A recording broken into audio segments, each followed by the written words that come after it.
O ano é 2024 e hackers extremamente habilidosos conseguem invadir um novo sistema, o organismo humano. O quanto da nossa capacidade poderia ser potencializada? Quais habilidades se tornariam ainda melhores se uníssemos funções do nosso organismo com o que há de melhor no mundo da robótica e da inteligência artificial? Parece loucura, né? Mas isso já existe, já está em uso e é exatamente o que os biohackers buscam melhorar todos os dias. E depois desse vídeo, se você olhar em volta, vai perceber que você já tá biohackeado há muito tempo e só não se deu conta ainda. O termo hacker é antigo e começou a surgir na década de 50, baseado no termo em inglês hack, inicialmente usado para apontar qualquer melhoria feita em máquinas da época. A partir daí começou a ser usado para nomear aqueles que de alguma maneira conseguiam aprimorar tecnologias já existentes. Foi só na década de 90 que esse termo ganhou uma visão meio negativa, quando algumas pessoas começaram a usar essas habilidades para coisas não tão boas assim.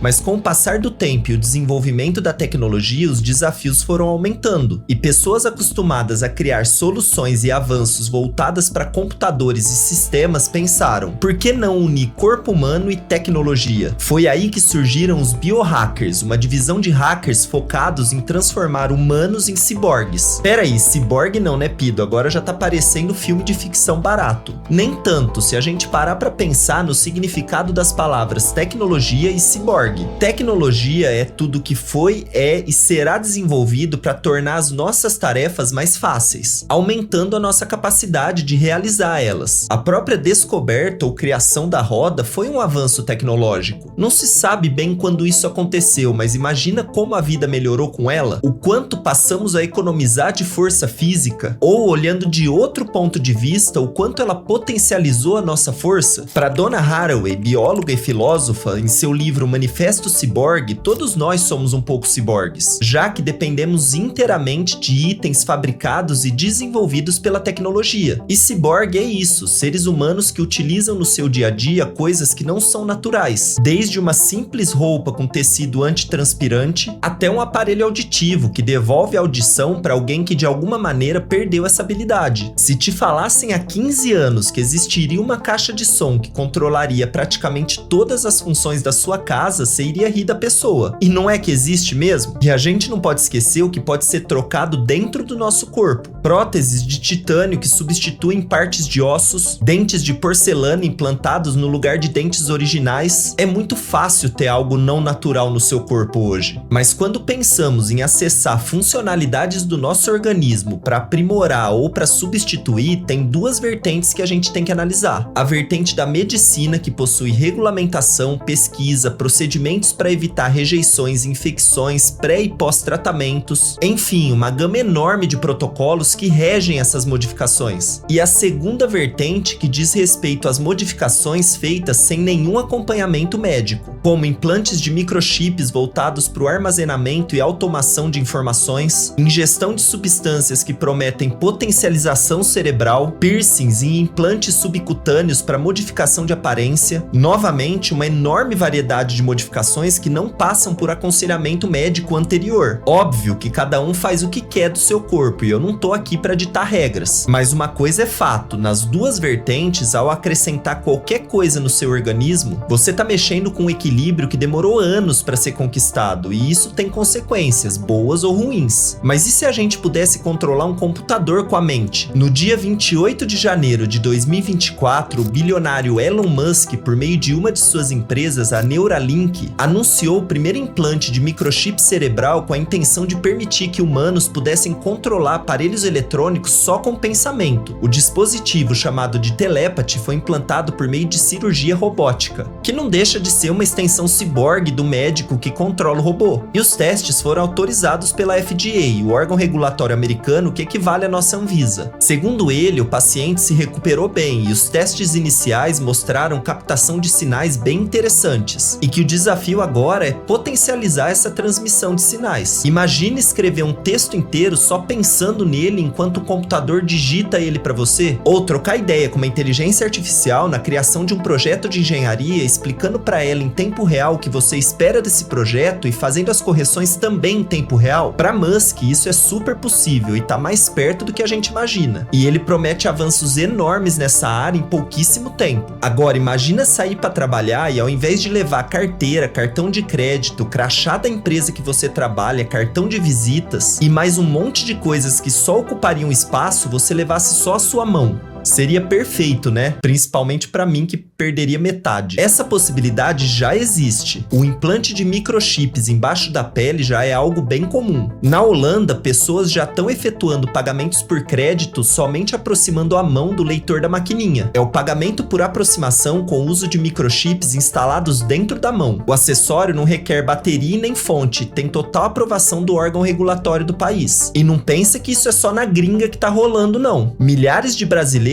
também já estão usando essa tecnologia. O chip na mão já pode ser usado para registrar o ponto no trabalho, travar ou destravar notebook, trancar ou destrancar a porta que usa fechadura eletrônica e até passar o seu WhatsApp e outras informações pessoais apenas aproximando a sua mão do celular da pessoa, ao invés de entregar um cartão de visitas que provavelmente a pessoa vai perder ou jogar fora 10 minutos depois. Mas no Brasil, o pagamento por cartão de crédito ainda não está liberado para esse dispositivo. O implante é realizado da mesma maneira que a colocação de chips de identificação em cachorros, gatos e outros animais. Com o uso de um aplicador parecido com uma seringa e uma agulha, o dispositivo é colocado embaixo da pele e o procedimento leva alguns minutos. 15 dias depois, o corpo cria uma cápsula em volta do chip que tem o tamanho de um grãozinho de arroz e aí ele se torna imóvel. Segundo médicos, a colocação requer cuidados de higiene e asepsia, que se tomados não oferece risco nenhum para a pessoa. E falando em medicina, como anda esse tipo de tecnologia nessa área? Em 2023, Kate Thomas, após uma cirurgia de 15 horas, recuperou parte dos movimentos do corpo após a colocação de um microchip no seu cérebro. Kate tinha perdido os movimentos de todo o corpo depois de quebrar o pescoço mergulhando numa piscina. Aliás, fica a dica, esse acidente é mais comum do que vocês pensam. A esperança veio com a proposta de reconectar o seu cérebro com a sua medula por meio de microchips que fariam as vezes dos nervos no ponto da lesão, permitindo a passagem do impulso nervoso e a chegada da informação nos músculos e nos órgãos. Mas não é só isso. Receber e transmitir informações não é tão simples assim. O processo exige um algoritmo, um controlador, que recebe as informações geradas no cérebro, codifica elas de uma forma que os chips entendam só para passar por eles e recodifica elas de uma outra forma que, ao serem passadas para os nervos do corpo, voltem a ser o que eram antes de passar pelos chips. Programar tudo isso manualmente levaria anos e uma equipe enorme trabalhando. Não se a própria máquina fizesse isso. Para acelerar o processo e tornar tudo isso possível, foi só explicar para o computador o que os pesquisadores esperavam dele. Ele mesmo jogou os dados numa inteligência artificial e a partir daí foi só esperar a mágica acontecer. O algoritmo estava criado. Assim que acordou da cirurgia, Kate já conseguiu sentir o toque da sua irmã. E com pouco tempo, o movimento das suas mãos e a sensibilidade dos seus braços e pulsos voltaram. Segundo especialistas, a tecnologia se baseia em recriar circuitos perdidos pela lesão e pode ser aplicada em outras partes do corpo, desde que exista uma real compreensão de como essas partes funcionam naturalmente, ou seja, sem a lesão. Se a inteligência artificial compreender direitinho esse funcionamento, ela consegue recriar formas de simular ele e devolver o funcionamento normal para aquele órgão. E é aí que entra a importância do humano no processo. A inteligência artificial precisa do comando correto, precisa de alguém ensinando para ela como o organismo funciona, tornando isso um procedimento conjunto entre o humano e a máquina. E tecnologias como essa também são usadas em quem perdeu outros sentidos, como audição, por exemplo. Você já ouviu falar no implante auditivo de tronco cerebral? É um implante direto no tronco encefálico que recebe sinais captados por um receptor externo e converte em sinais elétricos direto na área responsável pela audição. E o mais legal é que os dois dispositivos, interno e externo, são conectados por meio de magnetismo, como se fosse um carregador de celular por indução. É muito ciborgue. Em 2020, Bernadetta Gomes, de 57 anos, cega desde os 42, recebeu um implante diretamente no córtex visual, região do cérebro responsável por captar sinais elétricos gerados pela retina e transformar em imagem. O implante era conectado a um óculos câmera que transformava imagens em sinais elétricos, fazendo as vezes da retina. Bernadetta enxergou imagens de baixa resolução por 6 meses. Só que o implante precisou ser retirado, porque o sistema imunológico dela começou a atacar os eletrodos, diminuindo ainda mais a resolução das imagens. Mas os resultados foram promissores e deixaram os pesquisadores bem empolgados. E o que dizer de Karin, uma sueca que perdeu a mão em um acidente de trabalho e por 20 anos sofreu com dores fantasmas, uma condição que faz com que pacientes amputados continuem tendo sensibilidades em membros que nem existem mais. Karin recebeu uma mão biônica em 2023 que foi conectada ao seu sistema neuromuscular, e com o controle do próprio cérebro ela retomou 80% das atividades que ela realizava com as duas mãos, e ainda por cima teve de volta sua sensibilidade, movimento dos dedos e atividades básicas realizadas no dia a dia, como girar uma maçaneta ou pegar um copo para tomar água. Os nervos da paciente foram reconstruídos e conectados aos eletrodos da mão biônica, fazendo com que as ordens do cérebro fossem entendidas como se ali ainda tivesse a mão verdadeira. Não é à toa que ela foi apelidada de mulher biônica. De tecnologias simples como chips embaixo da pele, passando por caixas de som com inteligência artificial que controlam toda a nossa casa, chegando nas mais complexas como mãos biônicas e chips de reconexão de medula, o biohacking é uma realidade cada vez mais presente no nosso dia a dia. E quem ainda pensa que isso é tema de filme de ficção científica é porque ainda vive lá na década de 50, quando os primeiros hackers ousaram pensar em melhorar o que já estava bom, mesmo que pra época isso fosse muito fora da caixa. Eu vou ficando por aqui e espero que você tenha gostado do vídeo. Não esquece de deixar o seu like e se inscrever no canal. Muito obrigado por ficar comigo até o final e a gente se vê no próximo. Até lá!